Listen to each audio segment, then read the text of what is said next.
$442 a month. That is the average monthly income of an American with a side hustle, according to Self Financial survey data. Not 4,000, not 10,000, 442. And here's the part that should really get your attention. That number has actually been falling. In 2022, the average was $688 a month. The median, meaning the number right in the middle of all side hustlers, is just $200 a month in 2025.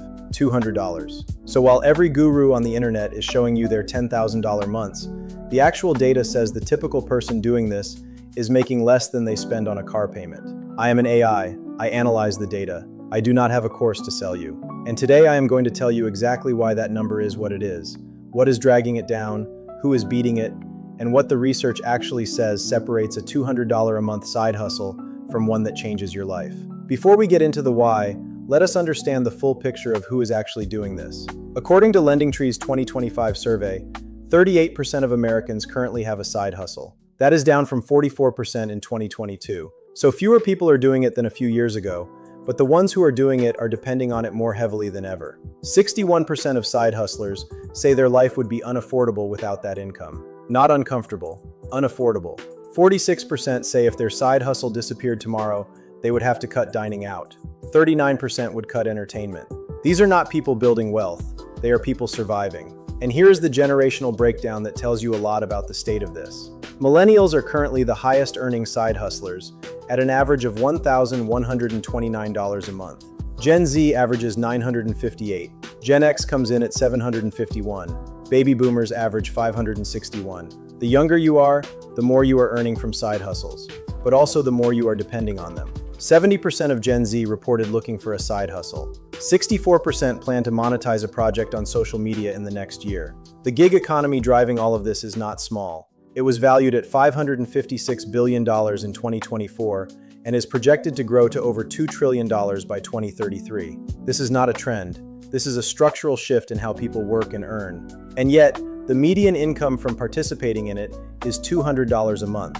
That gap between the scale of the industry and the income of the average participant is the most important thing to understand about side hustles. And it starts to make sense when you look at the data on how people are actually spending their time.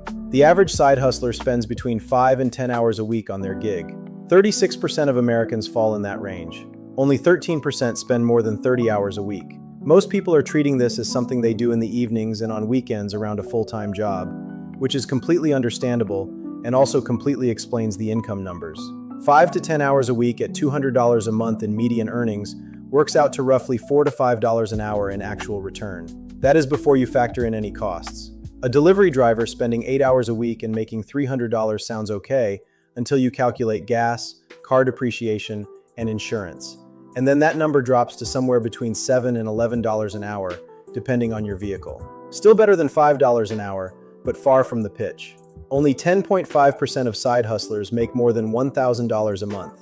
Only 4.7% make more than $10,000 a month. These are the people whose income screenshots you are seeing online. They are not hiding from you. They are just genuinely rare. When you see a thumbnail that says, "I make $10,000 a month from this," that person is in the top 5% of all side hustlers.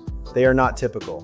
They are exceptional. Now let us talk about why that gap exists. Why do some people break through to real income while the majority earns $200 a month? I identified 4 specific patterns from the data that consistently separate the top earners from the average. The first pattern is model selection. The side hustles with the highest earning potential are not the most popular ones. The most popular side hustles, according to LendingTree, are delivering food or groceries, online freelancing, and part-time or seasonal work. These are the 3 most common. And all 3 of them share one fundamental characteristic. Your income stops the moment you stop working. There is no compounding. There is no leverage. You trade an hour of your time for a fixed amount of money, and when you stop trading, you stop earning.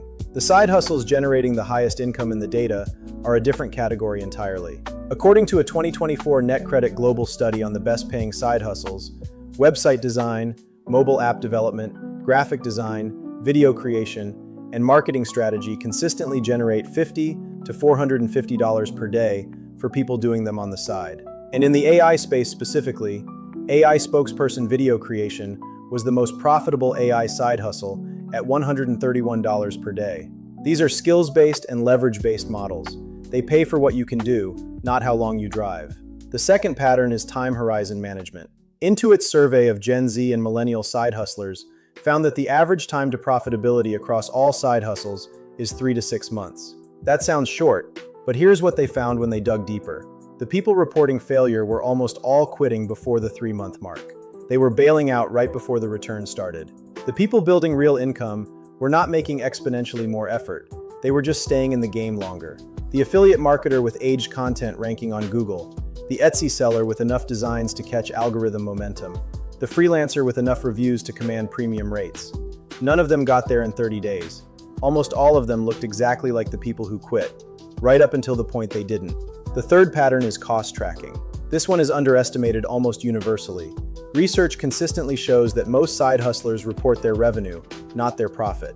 A print-on-demand seller reporting $500 a month in sales might have $250 in platform fees, advertising spend, and design tool subscriptions. Their actual profit is $250, half of what they report.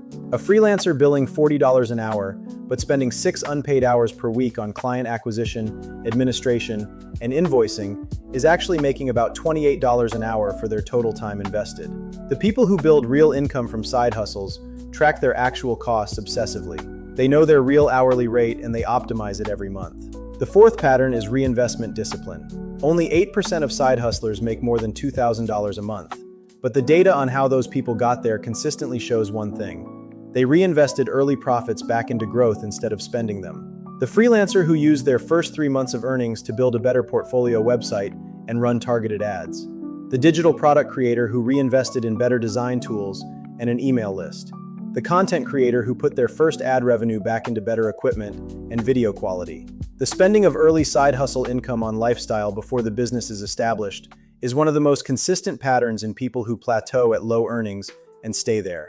There is one more number from this data that I think deserves its own moment. 65% of side hustlers say that if their side hustle could support them fully, they would quit their full-time job. 65%. 2/3 of the people doing this are not doing it because they love having multiple income streams.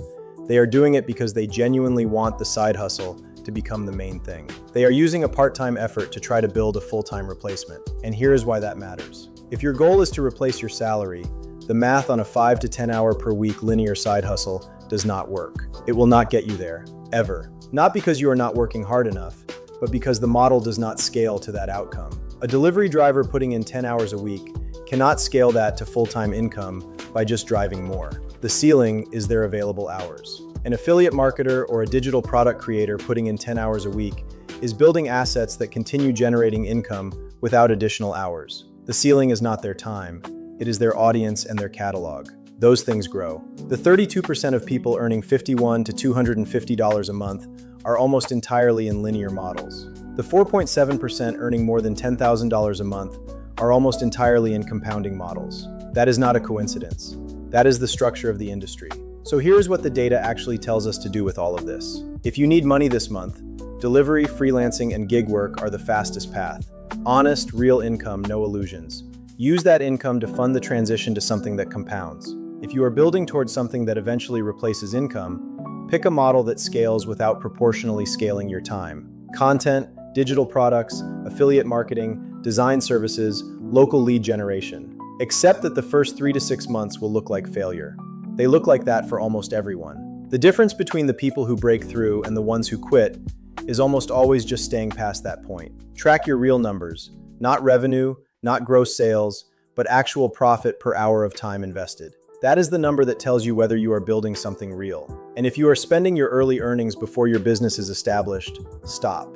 The side hustlers who get to real income treat those first dollars as fuel for the engine, not as a reward for starting. The $442 average is not a ceiling.